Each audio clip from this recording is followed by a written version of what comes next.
విద్యార్థులందరికీ స్వాగతం. నిన్న భారతదేశంలో అందరికంటే ముందు మేము జిఎస్ పేపర్ 1 కీ రిలీజ్ చేయడం జరిగింది. ఈ శ్రమలో దాదాపు 10 మందిని పార్టిసిపేట్ చేశాము.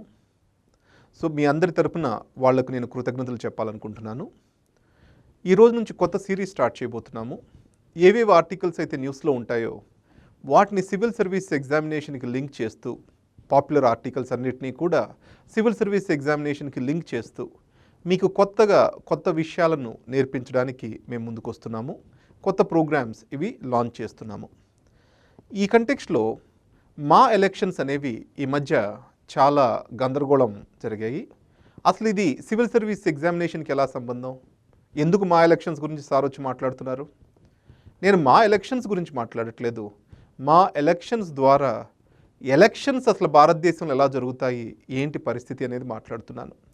సో ఎనీ ఆర్గనైజేషన్, ప్రతి ఆర్గనైజేషన్ ఎలక్షన్స్ అనేది ఒక పవర్ గేమ్లా తయారైంది. So government is an organization, similarly మా ఈజ్ అన్ ఆర్గనైజేషన్. నార్మల్గా సినిమా వాళ్ళని మనము మైక్రోకాజం ఆఫ్ సొసైటీ అంటాం. మైక్రోకాజం అంటే ఒక సూక్ష్మ తరహాలో మన సమాజాన్ని పరిశీలిస్తే అవన్నీ కూడా సినిమా ఫీల్డ్లో ఎంతో కొంత రిఫ్లెక్ట్ అవుతూ ఉంటాయి. ఇప్పుడు ఓటింగ్ బిహేవియర్ చూస్తే క్యాస్ట్ బేస్డ్ ఓటింగ్ అనేది మన రెగ్యులర్ ఎలక్షన్స్లో జరుగుతూ ఉంటుంది. అలానే రీజియన్ బేస్డ్ ఎలక్షన్స్, ఒక ప్రాంతం వాళ్ళు ఒక ప్రాంతానికి ఓటేసుకోవడము, బయట వాడికి ఓటేయకపోవడం, ఇవన్నీ జరుగుతాయి. సో రీజియన్, క్యాస్ట్, ఈ ఫ్యాక్టర్స్ మా ఎలక్షన్స్లో కూడా జరగడం జరిగింది. యూపీఎస్సీ ఇంటర్వ్యూలో క్వశ్చన్ ఇలా అడుగుతూ ఉంటారు రెగ్యులర్గా. సౌత్ ఇండియాలో సినిమా స్టార్స్ ఎక్కువ పాలిటిక్స్లోకి ఎందుకు వస్తారు, అది నార్త్ ఇండియాలో ఎందుకు జరగట్లేదు అనేసి. ఈ కల్చర్ మనకు తమిళనాడు నుంచి మొదలైంది. తమిళనాడులో ఫస్ట్ ద్రవిడ పాలిటిక్స్ ఉండేవి. Dravida politics ideology based politics. Hindi and Hindu రాజ్యాన్ని క్వశ్చన్ చేస్తూ యాంటీ బ్రాహ్మణిజం మూమెంట్ ద్వారా ద్రవిడ పాలిటిక్స్ వచ్చాయి. ఆ ద్రవిడ పాలిటిక్స్ స్లోగా చెరిష్మాటిక్ పాలిటిక్స్గా మారాయి. ఎంతో కొంత చెరిష్మాటిక్ పాలిటిక్స్ ఫస్ట్ నుంచి కూడా ఉన్నాయి, కానీ ఎంజీఆర్ రాకతోటి అవి కొత్త అవతారం సంతరించుకున్నాయి. ఆ తర్వాత జయలలిత, ఇవంతా మనకు తెలుసు. జయలలిత, కరుణానిధి వీళ్ళ తరం అంతరించిన తర్వాత అక్కడ మళ్ళీ కొత్త రాజకీయ వాతావరణం ఏర్పడుతుంది. అలానే ఆంధ్రప్రదేశ్లో ఎన్టీ రామారావు తోటి ఇది ఏర్పడింది. సో ఇదే ప్రశ్నను యూపీఎస్సీలో రిపీటెడ్గా అడగడం జరుగుతూ ఉంటుంది. ఎందుకంటే మోస్ట్ ఆఫ్ ద స్టూడెంట్స్ హాబీస్లో వాచింగ్ మూవీస్ అని పెడతారు.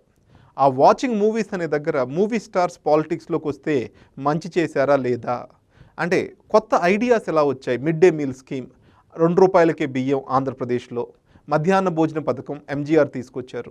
ఇలా చాలా గొప్ప పథకాలు వీళ్ళు తీసుకురావడం కూడా జరిగింది. అందువల్ల పాలిటిక్స్, సినిమా ఈ రెండు చాలా దగ్గరగా కనెక్ట్ చేయబడి ఉన్నాయి, ఎస్పెషల్లీ సదరన్ స్టేట్స్లో. అండ్ ఈ కంటెక్స్ట్లో భారతదేశంలో పాలిటిక్స్ ఐడియాలజీ నుంచి చెరిష్మా వైపు మూవ్ అయ్యాయి అనడానికి ఇది ఒక క్రిటికల్ ఎగ్జాంపుల్. సో చెరిష్మా అంటే ఆర్ కరిజ్మా అంటాం మనం. సో ఒక వ్యక్తి తనకున్న ఆరా ప్రకారము అతన్ని ఆరాధించడము. సో దీన్ని ఏమంటారు? Politics of charisma and darshan. So high command politics ఉంటాయి ఇండియాలో. హైకమాండ్ పాలిటిక్స్ అంటే ఏంటి? సోనియా దగ్గరికి వెళ్ళి కాళ్ళు మొక్కడము, జయలలిత కాళ్ళ మీద పడ్డము. సో వాళ్ళు మాత్రమే నిర్ణయాలు తీసుకుంటారు పార్టీల్లో. దాన్ని హైకమాండ్, సెంట్రలైజ్డ్ పాలిటిక్స్ అంటాం. సో ఈ చెరిష్మా, దర్శన్, చెరిష్మా అంటే సో ఫేస్ వాల్యూని బట్టి ఓటేస్తాం, and then darshan, so high command centralized పాలిటిక్స్ని politics of charisma and darshan అంటాం. ఓటింగ్ బిహేవియర్ ఈరోజు కూడా క్యాస్ట్ డిటర్మైన్డ్ ఓటింగ్ బిహేవియర్ భారతదేశంలో. అండ్ మూడోది most important thing, the regional factors అనేవి ఇప్పుడు ఓటింగ్ బిహేవియర్లో పార్టిసిపేట్ అవుతున్నాయి. అండ్ బీజేపీ అధికారంలోకి వచ్చాక ఏమైంది? ద రిలీజియన్ బేస్డ్ పాలిటిక్స్ అనేవి కూడా ముందుకు వచ్చాయి. మనం క్యాస్ట్ సెన్సెస్ చదువుకుంటూ ఉన్నాం. రీసెంట్గా బీజేపీ గవర్నమెంట్, సెంట్రల్ గవర్నమెంట్ ఏం చెప్పింది? క్యాస్ట్ సెన్సెస్ తీయము అని చెప్పింది. ఎందుకు తీయరు అంటే అవన్నీ డివిజివ్ పాలిటిక్స్, ఆపరేషనల్లీ నాట్ ఫీజిబుల్. కానీ బిగ్గర్ ఎజెండా ఏంటంటే క్యాస్ట్ సెన్సెస్ తీయగానే హిందూ సమాజము విడిపోతుంది, క్యాస్ట్ ఇంకా కన్సాలిడేట్ అవుతుంది. కానీ బీజేపీ వైడర్ ఎజెండా ఏంటి? హిందూ ఓట్ని కన్సాలిడేట్ చేయడం, క్యాస్ట్ ఓట్స్ని కన్సాలిడేట్ చేయడం కాదు. సో ఈ కంటెక్స్ట్లో చూస్తే మనము ఈ ఎలక్షన్స్ అనేది, మా ఎలక్షన్స్ అనేది మనకి ఇంపార్టెంట్ కాకపోవచ్చు. ఇంటర్వ్యూ పర్స్పెక్టివ్లో ఎలాంటి క్వశ్చన్స్ అడిగారు, మెయిన్స్లో ఎలక్షన్స్ మీద ఎలాంటి క్వశ్చన్స్ అడిగారు, ఊరక మనం ఒక ఆలోచన విధానాన్ని డెవలప్ చేసుకోవాలి. ఓ క్యాస్ట్, ఈ రోగం వీటిల్లో కూడా వచ్చిందా? Next charisma, obviously cinema field is glamour field. అక్కడ నుంచి పాలిటిక్స్లోకి చరిష్మా వచ్చింది. అండ్ దెన్ ఎలైటిజం, కొన్ని కుటుంబాలే శాసించడం, రాజకీయాల్లో కూడా అదే ఉంటుంది. కొన్ని కుటుంబాలు రాజకీయాలను, కొన్ని కుటుంబాలు సినిమా వాళ్ళను, ఆ సినిమా వాళ్ళు రాజకీయాల్లోకి రావడం. This is all called as elitism, capture of power or institutional capture. కొన్ని వ్యవస్థలను కొందరు బందీలుగా చేసుకుంటారు. అలానే సినిమా ఫీల్డ్లో కూడా కొందరు ఆర్ కొన్ని కుటుంబాలు ఆ ఇండస్ట్రీని తమ బందీగా చేసుకున్నాయని అనుమానాలు ఉన్నాయి. So that is institutional capture అంటాం ఆ మాటని. సో ఈ పదాలన్నీ మనము న్యూస్ పేపర్లో డిఫరెంట్ టైప్స్ వచ్చినప్పుడు మనం అవగాహన చేసుకొని ఇంటర్ కనెక్ట్ చేసుకోవాలి. కానీ మా ఎలక్షన్స్ గురించి మాట్లాడడం నా ఉద్దేశం కాదు.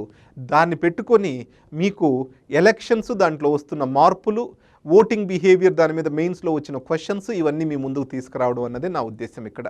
So thank you very much. All the best.